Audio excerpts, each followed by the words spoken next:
Report लिखो दारोगा जी होला कह दिल कोई मालवा Ganga digital recording studio Khusrupur Patna. कह दिल कोई मालवा मिलेला छोरी बोलैल कई हमरा गेलियै ओकर घर बाहू मिलेला छोरी बोलैल कई हमरा गेलियै ओकर घर बाहू रिपोर्ट लिख दरोगा जी होला कर दिल कई मलबा हो रिपोर्ट लिख दरोगा जी होला कर दिल कई मलबा हो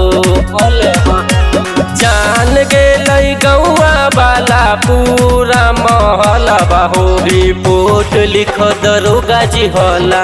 कर दिल कई मलबा हो रिपोर्ट लिख दरोगा जी होला कर दिल कई मलबा हो रिपोर्ट लिख दरोगा जी होला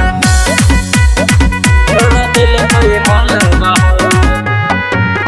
पहले से ओहू बनैले पलान जी लाग है ले लेते हमर जान जी पहले से ओहू बनैले पलान जी लाग है ले लेते हमर जान जी फोन छौरी कर चेंज करके नंबर बाजी फोन छौरी कर चेंज करके नंबर बाजी रिपोर्ट लिख दरोगा जी होला कर दिल कई मलबाजी रिपोर्ट लिख दरोगा जी होला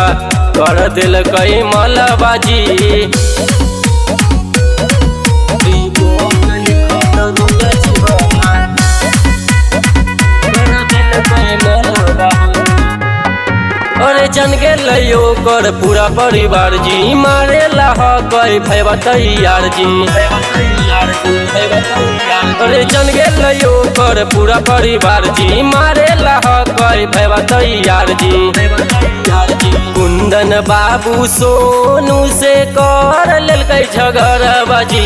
कुंदन बाबू सोनू से कर लेलकै झगड़बाजी रिपोर्ट लिख दरोगा जी होला कर दिल कई मलबाजी रिपोर्ट लिख दरोगा जी होला कर दिल कई मलबाजी